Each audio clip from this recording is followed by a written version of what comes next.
చెప్తున్నా sir, cameraman చెప్తున్నా sir, reporter బయటకు చెప్తున్నా మీరే ఫోన్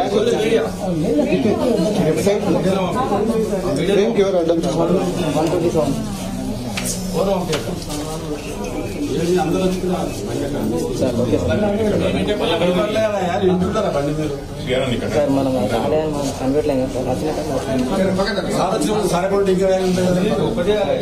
అన్న మీకు కొంచెం సైడ్ కూడా సార్ అందరూ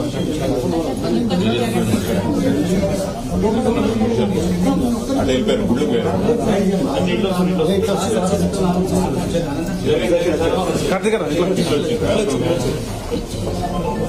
మీరు అందరూ జరగండి సండే సండే ప్లీజ్ సండే జరగండి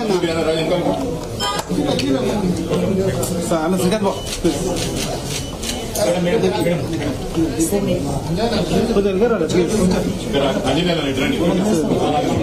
దింపు మరి శ్రీకాంత్ బాబు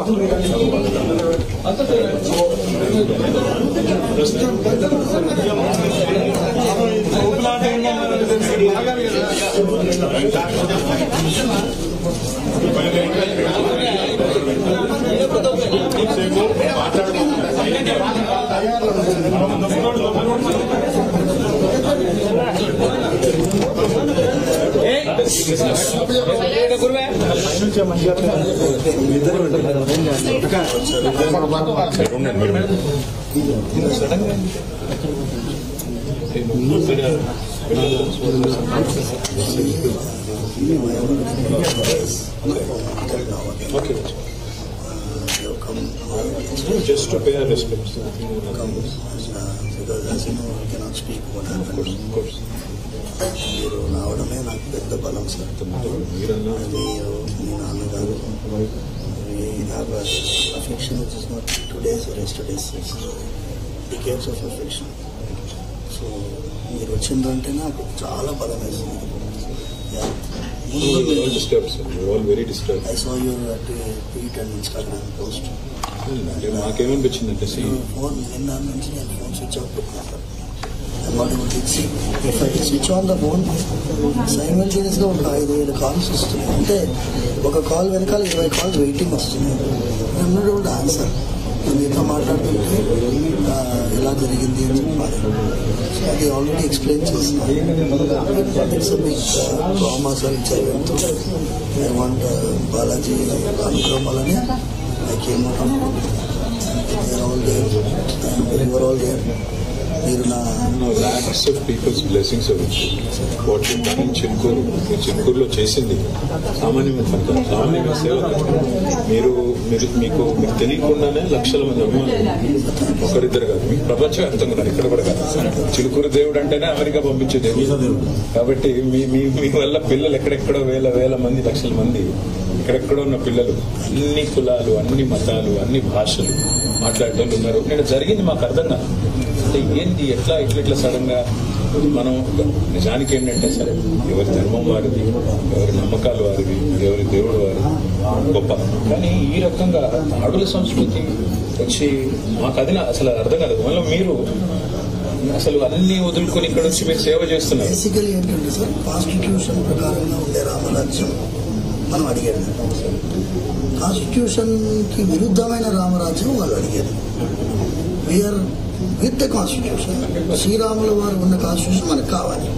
దానికోసమే మేము ఇంతవరకు వెళ్ళాం. విధంగా ఇప్పుడు రాముల వారి యొక్క భక్తుడు ఇంకొక రాముల వారి భక్తుడిని కొట్టడు కదా సార్. ఇప్పుడు ఆంజనేయ స్వామి ఏమంటాడు, రావణాసురుడు రామనామం చెప్తే నేను జై శ్రీరామ్ అనేటోడు ఇంకో జై శ్రీరామ్ అనేటోడు మన కల్చర్ కాదు హిందూ ధర్మంలోనే దాడులు కల్చర్ లేదు.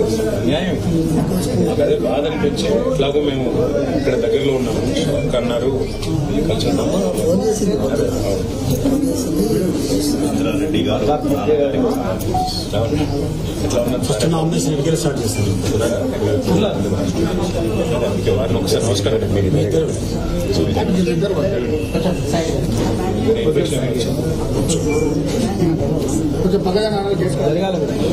బాబు లోపలికి ఎవరు పోవద్దు, లోపల మీరు ఎవరు పోవద్దు, ఎవరు లోపల పోవద్దు.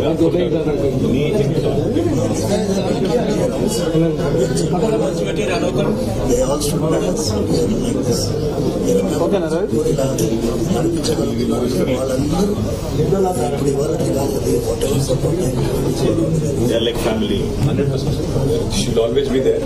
ఏముంటే కూడా ఒక ఫోన్ కొట్టండి. అనంతరెడ్డి గారు లోకల్ వాళ్ళందరూ ఉంటారు మీకు అండగా. ఒక మాట స్వప్న గారు వీళ్ళందరూ ఉంటారు, కానీ అక్కడికి ఒక్క ఫోన్ చేయడం. మీరు నాన్నగారు నమస్కారం. మీరు అందరూ ఉండండి.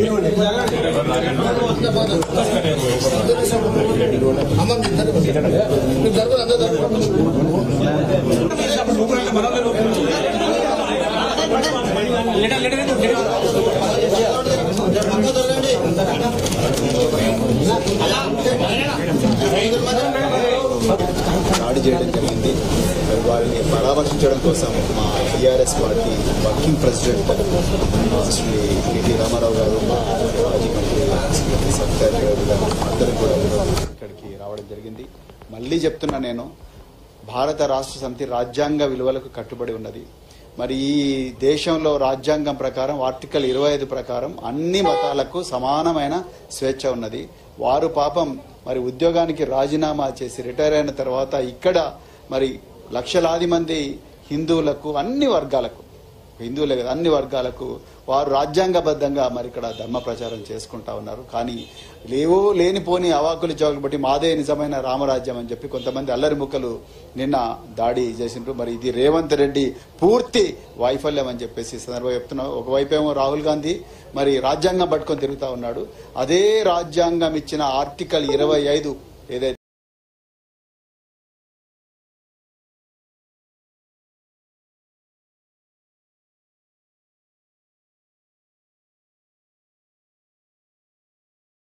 బాలాజీ టెంపుల్ యొక్క ప్రధాన అర్చకుల మీద దాడి చేసిండ్రో అది పూర్తిగా పోలీసు వైఫల్యం. ఆ హోంశాఖ మంత్రిగా రేవంత్ రెడ్డి అనర్హుడు. ఆయన అర్జెంట్ గా రాజీనామా చేయాలని చెప్తున్నా. మాట్లాడతలేడు. పెట్టకాదు ఎవరైనా పెడితే పెడదామా అనవసరం.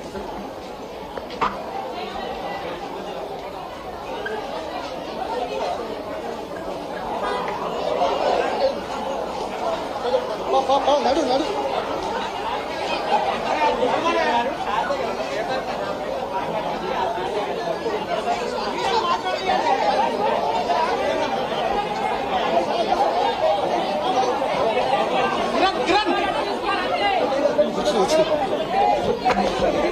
అన్న జరగరా కొంచెం, అన్న జరగరా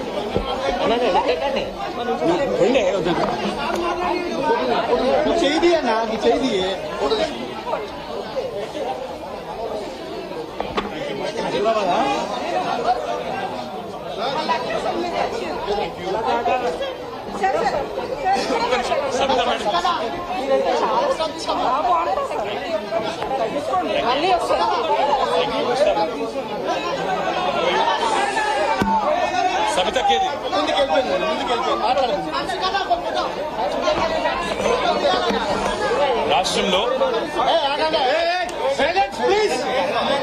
రాష్ట్రంలో అధ్వాన్నంగా మారిన శాంతి భద్రతలకు అద్దం పడుతూ మరి చిలుకూరు బాలాజీ దేవాలయంలో పెద్దలు చాలా కాలంగా సౌందరరాజన్ గారు, వారి తర్వాత ప్రధాన అర్చకులుగా అదే రంగరాజన్ గారు ఇక్కడ ఏదైతే సేవలు అందిస్తున్నారో వారిని ఇవాళ అగౌరవపరచడమే కాకుండా ఈరోజు రాష్ట్రంలో అధోగతి పాలైన శాంతి భద్రతల సాక్షిగా వారి మీద దాడికి దిగడం ఏదైతే ఉందో నిజంగా కూడా అత్యంత దుర్మార్గమైన, అత్యంత నీచమైన కార్యక్రమం.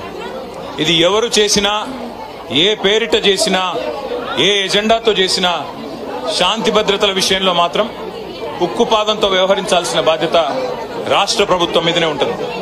ఇవాళ భగవంతుడి సేవలో నిమగ్నమయ్యే పెద్దలు రంగరాజన్ గారు, సౌందరరాజన్ గారి కుటుంబం పరిస్థితి ఈ విధంగా ఉంది అంటే మరి రాష్ట్రంలో శాంతి భద్రతలు ఎంత అధ్వానంగా ఉన్నాయో దీన్ని బట్టి చెప్పవచ్చు.